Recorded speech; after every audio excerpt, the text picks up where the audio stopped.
Welcome to the Voice of Truth. I need to change my voice when I do that, don't I? We get some echo in it. Voice of Truth. It does sound pretty good. James Earl Jones.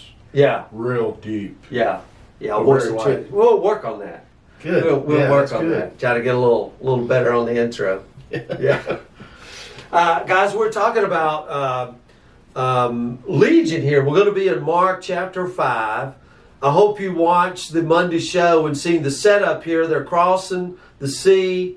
Jesus has rebuked the wind. Now the disciples are more afraid of Jesus than they were to start with because they've come face to this reality. I hope we've seen the bad blood that was between these two regions, and Jesus is for the first time stepping out of Galilee, maybe out of his comfort zone, so to speak, into this new territory where kind of the Uppitys was, but it's all this territory is controlled by Rome. And the Jews are waiting on the Messiah to come And make everything right. and give them their land back and oust the Romanites out of the land. That's kind of where we left off on Monday. So now let's read a little bit. I'm going to be reading out of, I'm just going to read out of the King James. I'll just read out of the King James. I got the NIV right here. I heard somebody talking the other day. They said, well, we can't talk about the Bible because you read a different Bible. Like I read a New Living Translation, you read the King James, so we can't talk. We got nothing in common. And guys, let me tell you something. Yeah, we don't need to go over that again. We don't need to go over that again. I mean, really, we don't need to go over that again. Yeah, that's a For good crying point. out loud, it's a moot point. Moot. That would be a good time for that. James Earl Jones. Yeah. Moot point. Okay, so here we go. And they came over the other side of the sea unto the country of the Gadareans. And when he was come out of the ship, immediately there met him out of the tombs a man with an unclean spirit. I mean, immediately. You know. Now, a lot Ran of... right up to him. Yeah. A lot of translations will say an evil spirit. But it's the same word. Unclean or evil. Okay? So keep that in mind here. We're talking demon possessions and all these scary things. Our King James says unclean, but many translations will say evil spirit. Okay? Because that he had been often bound with fetters and chains, and the chains had been plucked asunder by him, and the fetters broken in pieces, neither could any man tame him. And always, night and day, he was in the mountains and in the tombs, crying and cutting himself with stones. Now, Luke's Gospel, let me flip over there to Luke's Gospel here real quick. Luke chapter 8. Luke adds a little interesting detail here. Maybe I'll go over here to Luke's in this NIV. Luke chapter 8. Oh, yeah, here we go. And it is verse, let's see. The NIV is kind of different. Okay, verse 27. The way this comes out here. And when Jesus stepped ashore, he was met by a demon-possessed man from the town. For a long time, this man had not worn clothes. I think in the King James it says he's, how does it say in Luke's Gospel? We're just looking here. Luke chapter 8, verse 27. And when he went forth, there was a man, met him out of the city, a certain man which had devils a long time and wear no clothes. Neither abode in any house, but he lived in the tombs. So Luke has got to add the little detail. This guy wasn't wearing any clothes. You know, Matthew doesn't tell us this. Mark doesn't tell us this. Nope. But, and you know, this guy, according to that verse, hasn't worn clothes for a long time. Mm-hmm. So he's naked, he's bleeding, he's living in a graveyard, And this is the guy who first meets Jesus when he steps out of the boat on the other side.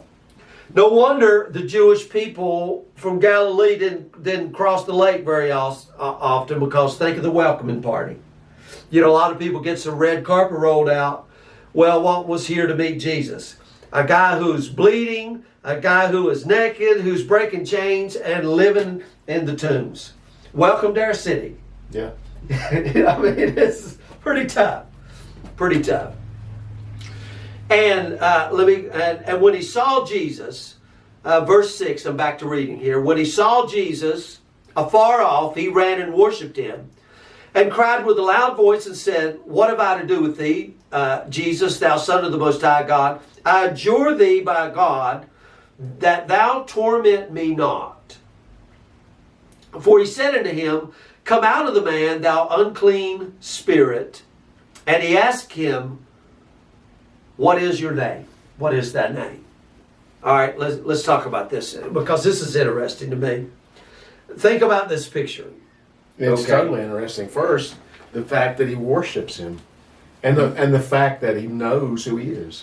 Yeah, Jesus, the Son of God. yeah, yeah.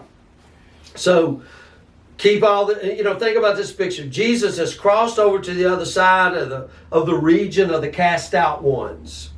Now remember, the cast out ones. And there he's met, as soon as he steps out of the boat, by a nude man. And just keep in mind, in Jewish culture, nakedness is really a big deal. Remember Noah. When this is a big deal. Noah's nakedness and all the shame that built up around that Adam and Eve, Yeah. who they were naked. There's a lot of shame involved here. Mm-hmm. So the fact that this guy is naked right out of the bat is a huge deal for these Jewish people. And then again, so was blood. Because the Jewish people had a number of rules around blood as well, and it was considered ceremonially, can't get the word out, ritually unclean. Which is what we spent the last 2 weeks on, the ashes of a red heifer, wasn't it? Yeah. Because you couldn't touch tombs and dead bones and blood and all that stuff. So you needed the ashes of a red heifer, or the water of separation. So the fact that he is cut and bleeding And dwelling among the tombs. is also a big, yeah. And, Numbers 19 tells us, we spent 6 episodes on that. You can't even touch a grave, a dead bone, nothing. So this is the first guy to meet Jesus, and his disciples are already now scared of Jesus because they'd seen what he did with the sea and the wind. Mm-hmm. And now this. Oh my God. Yeah. I mean, so you kind of get this picture. So here's this guy. He's naked, he's bloodied, he's living in the tombs in the region of the Gadareans, which is the cast out ones. Is there any doubt why Matthew, Mark, and Luke all feel the need to point out this guy and that he has what is called an unclean spirit? I mean, imagine what has just been going on. Yeah. We are in keen focus now. We have battled a storm all night. Now Jesus has calmed that storm. And now this crazy guy that's bleeding, living in the tombs, he's buck naked, and he's, whew. Well, you're traveling with Jesus, right? Mm-hmm. He's called you off your boat. You've been fishing. He calls you and says, "Follow me." You've been on the boat. You're Caught some good fish. You're afraid. You're afraid of the storm, and then you're afraid of Jesus. And then, as soon as you get to the other side, this guy comes at you, and your mind is like, is this the type of people that Jesus attracts? Yeah. If I was following another Pharisee, I don't think he would attract this kind of crowd. Right. This kind of crowd wouldn't come around him. Right. Yeah. And Jesus, there's a woman that's caught in a very act of adultery. She's thrown out in front of him. Mm-hmm. This guy that's hanging out in the tombs. All these, you got to be thinking, golly, I don't know about Jesus is really attracting some strange characters. This is maybe more than what I bargained for. Yeah. Yeah. And I mean, for real. Yeah, for I real. mean, it's more than stepping off of a bus and coming in contact with a homeless guy. Yeah. This guy was bloody, naked, breaking chains, living in a graveyard. Yeah. Think about that, dude. It's pretty unsavory to think about, because basically we don't want a whole lot to do with this guy. Yeah. Well, and We'll cast him off too. in political terms, this guy is unclean. Not just a Gentile, he's living in the Gadareans. Unclean. In religious terms, he's unclean because he's bloody and living among the tombs. In social terms, he's unclean because he's naked. So, man, he is an outcast in all the realms. Social, political, religious, this guy don't fit he's not nowhere. got no friends. This He guy, don't hanging out with anybody that's alive. even the Gentiles, even the Romans, they don't want this guy around, right? I mean, they don't want him. Apparently, they've went to great lengths to keep him out of their own society because they've chained him in the graveyard. Yeah. We don't want him over here. The Jews don't want him. You know. So the gospel writers have gone to great lengths to make the point that this guy is the ultimate outcast. Like a leper. Like the leper. Like when we were talking about the Ethiopian. Remember, we said this Ethiopian meant as far as you can go. Well, now when we're talking an outcast, now we're talking this guy is the farthest reaches. And we get this 3, and 3 is always a biblical number, so we get political, religious, social. He's the outcast of I them see all. a common denominator here. Mm-hmm. The worst of the worst. Right? That's right. That's exactly right. The worst of the worst. Uh-huh. No matter what Lepers, community, whores, people who dwell among tombs, Jesus attracts all of them. yeah, and this guy, I would say this is labeled as the other. Didn't matter the Jews, the other, the Gentiles, the other, Romans, the other. Nobody wants this guy. Right. So I mean, Yeah, he wasn't accepted among nobody. He fits nowhere. He fits nowhere. But the gospel writers here are not done making their point yet. Because watch the first thing Jesus asked. What's your name? That's a huge question. Interesting. Because it is, we got to ask this question. Is he talking to the unclean spirit? Is he talking to this man? We don't know for sure. But the response comes, we're legion. We're legion. How many people that if they come at you in that condition, would you care to ask what their name is? Yeah. Yeah.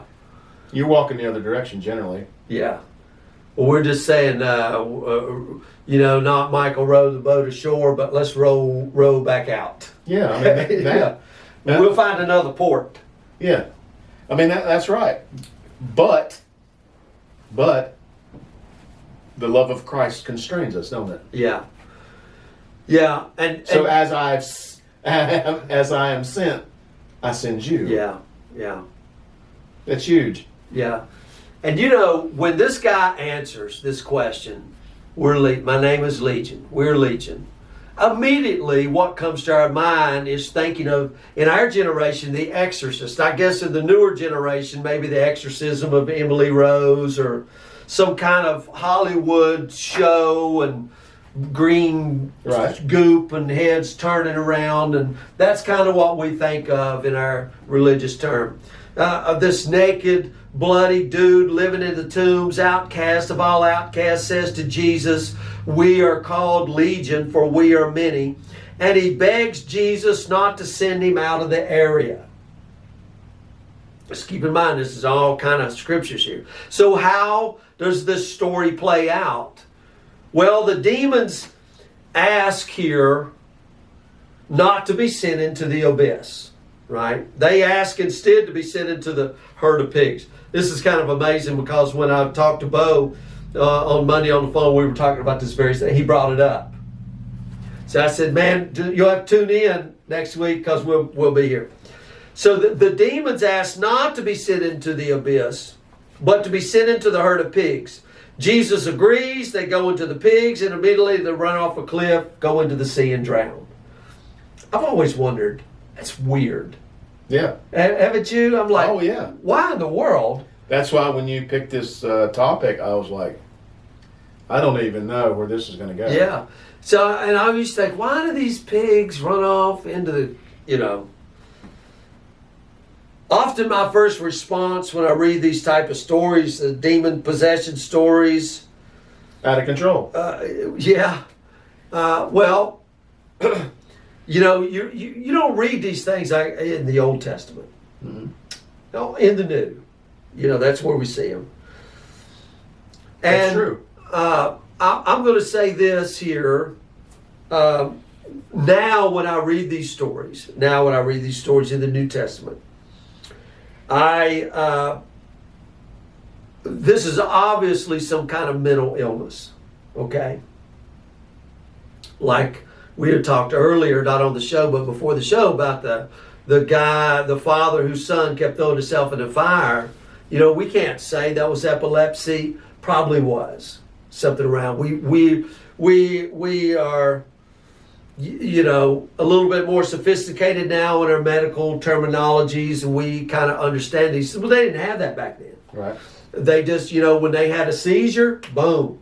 And especially as the Jews would be more integrated into pagan societies, which had all these other gods, right? Mm-hmm. The Romans, they had their Hades and Apollos and Mars and, Zeus. They had all of these things. So now they get mixed. Oh, well, that's one of the demons. And, so now it kind of goes in. Well, we don't have any doctors to say, well, no, that's epilepsy. Well, that's schizophrenia or whatever.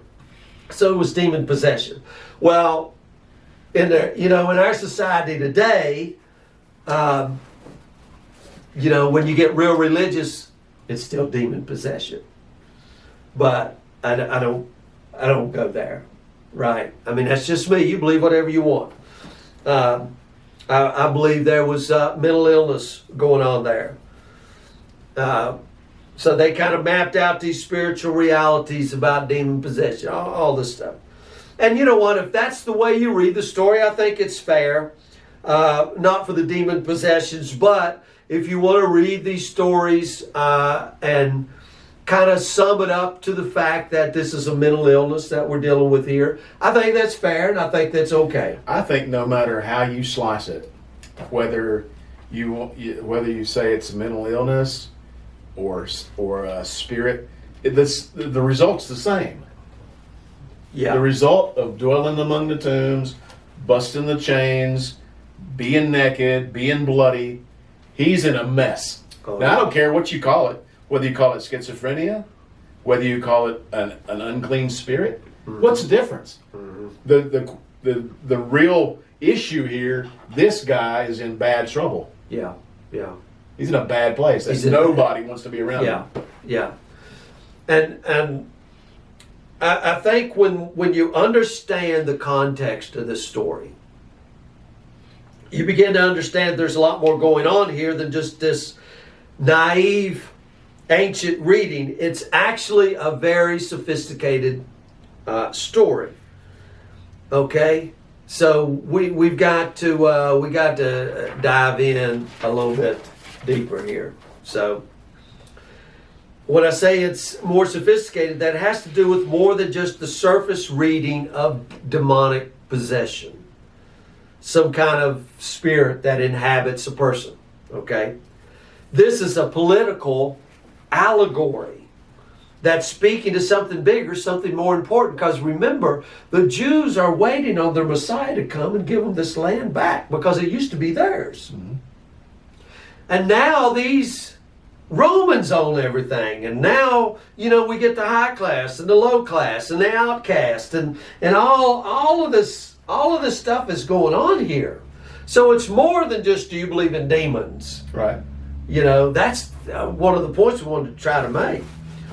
So, and I could ask Jeff this question, and I know how he's going to respond, but all the time whenever you heard this passage preached from the pulpit, how did you hear it?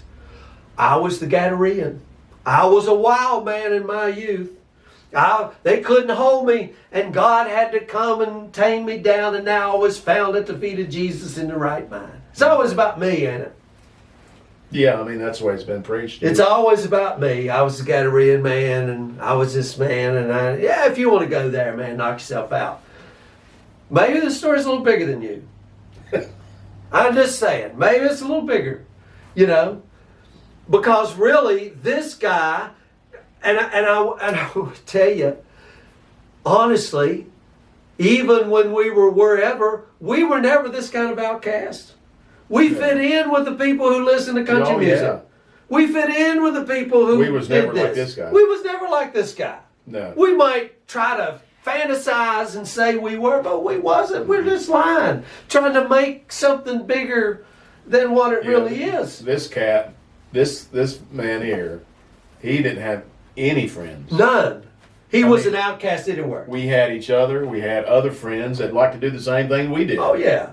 Yeah. So yeah. Yeah. To say we were the Gadarean that had to be chained that was just foolishness. Yeah, it really was. It's just foolishness. And you know, Jim's right when he says that this story has bigger implications than just what meets the eye. Okay? Mm-hmm.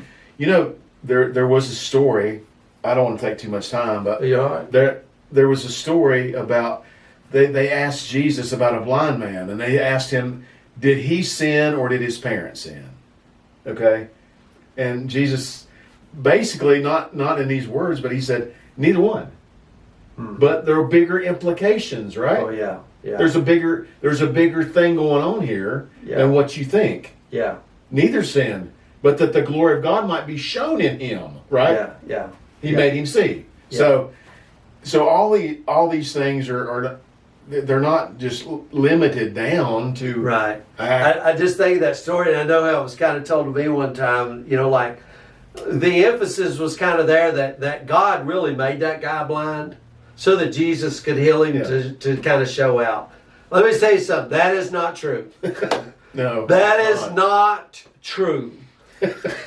Okay, do we make that James Earl Jones kind of statement? So remember, guys, this is a political situation here between the east and the west banks of the Sea of Galilee, and how the Jews remember the story of how all this land was once their land, and they hoped for a day that it would be returned to them. Now, keep all that in mind and look at the language that's being used here. We are legion, for we are many, says the naked friend. Now, where does this language come from? This is Roman language. This is not a made-up thing. Legion is a very specific Roman term. This is not just a term that speaks to a multiplicity of voices or spirits in the story. This is, in fact, a military term. Mm-hmm. Military term. Okay? Legion was a group of soldiers who would occupy a territory of the Roman Empire. Mm-hmm. After they conquered them, they would put a legion in there. That's right. And that's how they do it. It was, in fact, a very specific number of group of soldiers. At the time of Caesar Augustus, a legion meant 6,826 soldiers. That is 6,100 foot soldiers and 726 horsemen. That was a legion. That's pretty big. Yeah. That's pretty big. Now, think about what's going on here. This political allegory, whether it represents an actual historic representation of an event that happened in time, or whether this is created to express the teachings and the significance of Jesus. Now, I'm not saying the story didn't happen, but I'm saying this story has bigger implications. That's right. There's clearly something going on here beneath the surface of this story that's more than just about spirits and demons. Jesus crosses to the other side of the lake. He engages with a man who is ritually, socially, politically unclean. Then he orders an entire legion of oppressive forces into a herd of pigs that are also considered unclean. Now we're starting to get the picture, ain't we? And then that legion immediately runs off of cliffs and leaves the very land that the Jews had been hoping Messiah would one day show up and return to them. Just let that soak in a minute. This was a military thing. They're waiting, right? They're waiting. When are we going to get this land back? And now Jesus shows up and he's confronted with a legion. Yeah. A legion who was scared of him, just like the disciples are scared of him. And then Jesus says to the legion, because the legions are now trying to barter with him. Oh, don't send us away. Don't send us into the abyss. Send us into the swine. Fine. Into the swine they go. Off the cliff they go into the sea. Boom. So now this man's oppressors are where? Gone. Gone. It's kind of an amazing story to me. You know, we got just about 3 It is minutes amazing. Here left in the show. We'll finish this story up on Friday. But what are your thoughts so far? I'm like you just said. I'm letting it soak in. Yeah, it's good stuff. See, we worry about oh my gosh, demon possessions, legions, and now these movies are made. What you know? I am Legion. Right. You know, I mean that's Hollywood nonsense. That's Almost said the BS word. You can't say the BS word. You can't say the BS word, but you know. Yeah. But shouldn't. Yeah. But guys, you understand here. This is, but you know what? These things sell movies, and they keep people in fear, and they keep people in oppression. And now, because there's a lot of fear going on here with the disciples, the storm, the politics of the situation, the ceremonially unclean of the situation, the social outcast, this whole land. And I'm amazed that Jesus makes a specific point. We must go to the other side. He's going there. I mean, he's on a mission to go there. He's preached all day because this is coming off of feeding of the 5,000. Yeah, I think it's a pretty common denominator that we're seeing here. With the blind man, with this guy, that he comes to people that are just completely cast out. Mm-hmm. For one, but it has huge implications for us, for today. Yeah. I mean, this jumps off the page at me when you really get into it. Yeah. See, when you go and you read and you begin to be drawn into these stories and reinterpret these stories and hear these stories and live these stories and feel these stories, smell the Sea of Galilee, as Malcolm used to say, that you could, smell that dust of the road going to Thessalonica, and, those things. Man, you're there. Yeah, get in the head Yeah. of a person that's actually witnessing what's going on. We just come upon the sea. We just crossed over the sea, and then suddenly we're met by this. Yeah. And what we would call a lunatic. We get the version from Matthew. Matthew's watching. Mark's watching from over here. Luke's watching from over here. And they're writing. Now each one is going to write a little something different here. Yeah. Doesn't mean it's wrong, but you and I would be writing the same story, but it's a little bit different because it's how the story affects me. Yeah. And how the story affects you. Yeah, we can't write it any other way. Right. So gotta be who we are. our experience now is being involved in the story, and we're coming into it, and this meaning is just opening up, and it just, wow. It's not about some demon possession, legion, Emily Rose sort of exorcism kind of thing. Yeah, this ain't Netflix. Yeah, this ain't Netflix. Anyway, guys, tune in Friday for the conclusion of Legion and May demon God possession. bless. God bless you.